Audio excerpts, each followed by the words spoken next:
स्वागत है आपका आपको दोस्तों इस टेस्ट सीरीज में। एंड ये अपना सेकंड पार्ट होने वाला है ना, सेकंड टेस्ट सीरीज का। तो अगर आपने पहली सीरीज को नहीं देखा तो प्लेलिस्ट में जाके चेक जरूर कर लें। एंड ये जितने भी आपको क्वेश्चन करवा रहा हूँ आपके एग्जाम में जरूर देखने के मिलेंगे। सो लाइक अगर आप किसी भी एग्जाम की तैयारी कर रहे हैं, like exam SSC, bank, PO clerk and constable, Rajasthan police, Delhi police, है ना। सो सबके लिए बहुत ही इंपॉर्टेंट होने वाले हैं। सो अगर आपके फंडामेंटल ऑफ कंप्यूटर है तो ये क्वेश्चन जरूर देख के जाएं अपने एग्जाम के अंदर, क्योंकि इस क्वेश्चन को अलग अलग लेवल के हिसाब से अलग अलग प्रीवियस ईयर एंड अलग अलग इंस्टीट्यूट के थ्रू बनाया गया है ना। सो इस पूरे प्ले लिस्ट को अगर आप चेक कर लेते हैं एंड इसको देखने के बाद आपका 100% फंडामेंटल ऑफ कंप्यूटर से रिलेटेड कहीं भी नंबर नहीं जाएंगे एंड ये क्वेश्चन आपको जरूर देखने को मिलेगा। सो स्टार्ट करते हैं। उससे पहले जरूर कहूंगा कि आप प्ले लिस्ट को जरूर चेक कर लें, है ना। सो स्टार्ट करते हैं ना सेकंड टेस्ट सीरीज को। एंड तो बात कर लेते हैं फर्स्ट क्वेश्चन की। तो एलयू का फुल फॉर्म है ना, बताना, आपको पूरा नाम बताना है। सो एलयू का फुल फॉर्म की बात करते हैं तो अर्थमेटिक लॉजिक यूनिट, है ना। सो ये क्या करता है, जो भी अर्थमेटिक कैलकुलेशन से रिलेटेड काम ये अर्थमेटिक अपना करता है ना, जो अपने कंप्यूटर के अंदर, है ना। सीयू क्या करता है, इसको कोई भी कैलकुलेशन अर्थमेटिक से रिलेटेड इसको पास कर देता है एंड ये अर्थमेटिक पर वर्क परफॉर्म करके डाटा को प्रोसेस करके आपको कैलकुलेट करके दे देता है। सो आई थिंक आप समझ गए होंगे। एंड अगर आपकी थ्योरी सेक्शन कंप्लीट नहीं है तो मेरे ट्यूटोरियल है उसके अंदर आप चेक कर सकते हो एंड उसको जरूर चेक करें। एंड फंडामेंटल ऑफ कंप्यूटर इससे क्लियर हो जाएगा ना। और ये बहुत ही इंपॉर्टेंट क्वेश्चन है ना, तो इसको जरूर देखना है। सो बात कर लेते हैं डिस्क और टैप ड्राइवर मुख्यतः निम्न में से रूप में प्रयुक्त होता है। सो डिस्क और टैप ड्राइवर की मुख्यतः निम्न की बात करें तो सेकेंडरी स्टोरेज डिवाइस के रूप में, है ना, ये देख लेना आपको।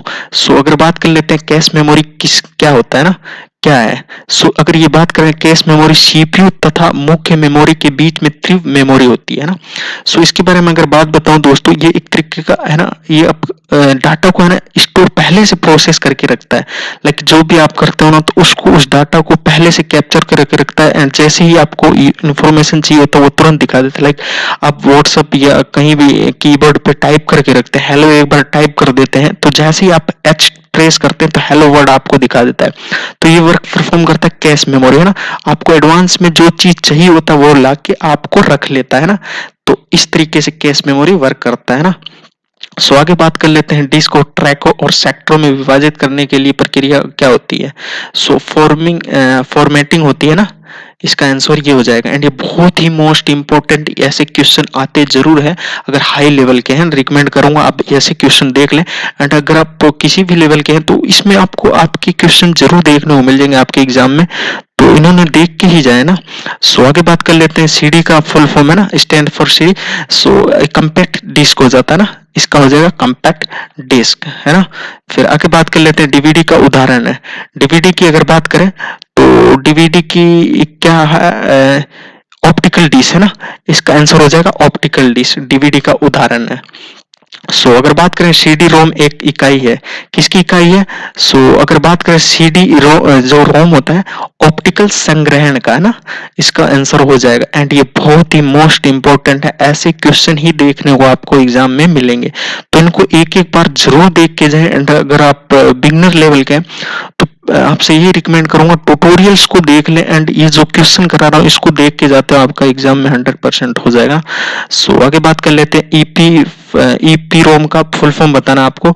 तो ईपी रोम की अगर बात करें erasable programmable read only memory हो जाएगा ना। सो फर्स्ट इसका हो जाएगा आंसर, है ना। उसके बाद कर लेते हैं सीपीयू का विस्तृत रूप, इसका भी फुल फॉर्म बताना आपको। सो सीपीयू का क्या हो जाएगा, सेंट्रल प्रोसेसिंग यूनिट, है ना, इसका आंसर ये हो जाएगा। एंड बात कर लेते हैं निम्न में से कौन सा कंप्यूटर की आंतरिक मेमोरी नहीं है। सो अगर आंतरिक मेमोरी की बात करें कैश मेमोरी भी आंतरिक है, प्राइमरी मेमोरी भी आंतरिक है एंड सीपीयू भी आंतरिक है। एंड ये एफएफडी जो होता है फ्लॉपी डिस्क नहीं है ना। सो इसका आंसर ये हो जाएगा फ्लॉपी डिस्क, है ना। फिर बात कर लेते हैं एफएफडी डिस्क क्या है ना। सो एफएफडी डिस्क एक तरीके का उपयोग सभी हो जाएगा ना।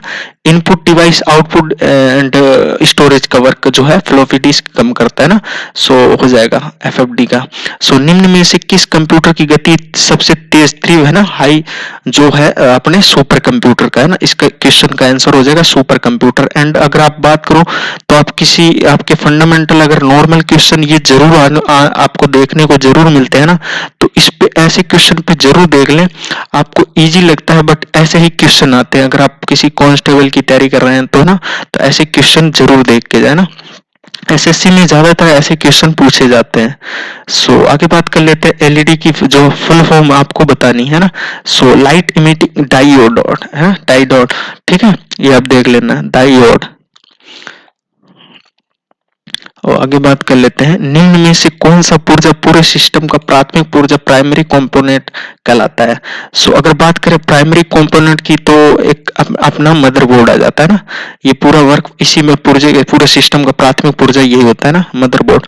उसके बाद अगर बात करें माइक्रो प्रोसेसर पर हीट सिंक पंखा लगाने का क्या लाभ होता है, जो पंखा लगाने का वो क्या रीजन होता है, सो ये तापमान को नियंत्रण रखता है ना, ये चिप के तापमान को नियंत्रण रखता है ना। उसके बाद बात कर लेते हैं निम्न में से कौन सा इनपुट उपकरण है। सो इनपुट उपकरण की बात करें है ना, तो एक अपना आ जाता है लाइट पेन है ना, इसका आंसर हो जाएगा लाइट पेन, एक ये इनपुट डिवाइस है। प्रिंटर की बात करें तो आउटपुट डिवाइस हो जाता है, एंड ये भी आउटपुट डिवाइस है, लाइट पेन है जो अपना इनपुट डिवाइस है। एंड पी रोम का फुल फॉर्म बताना आपने को, तो इसका हो जाएगा answer programmable read only memory है ना, सो सी हो जाएगा इसका आंसर, ठीक है। एंड अगर बात कर लेते हैं निम्न में से कौन सा कंप्यूटर तंत्र का हार्डवेयर घटक नहीं है। सो हार्डवेयर घटक की बात करें तो उपयोग इनमें से कोई नहीं है ना, सो अगर बात करें तो हार्डवेयर की है ना। सो अगर बात करें quick hello Norton and Avast and इनकी बात करें तो ये मतलब किस प्रकार का सॉफ्टवेयर का उदाहरण है ना, इनका बताना आपको है ना। सो ये हो जाएगा आपका एंटीवायरस है ना, एंटीवायरस सॉफ्टवेयर है ना, क्विक हेल एंड नॉर्टन, ठीक है ना, तो आपने देख लेना है ना। फिर अगर बात करें निम्न में से कौन सा टाइप मॉनिटर का है, सो वीजीए एलसीडी एलईडी ये सब उपयोग सभी हो जाएगा ना। सो ये हो चुके हैं क्वेश्चन खत्म, और अगला सीरीज आने वाला है, तो प्लीज लाइक शेयर कमेंट जरूर करें, और पूरी प्लेलिस्ट को आपने चेक जरूर करना, ये क्वेश्चन आपको देखने के आपके एग्जाम के अंदर मिल जाएंगे। तो मिलते हैं, टाटा बाय बाय।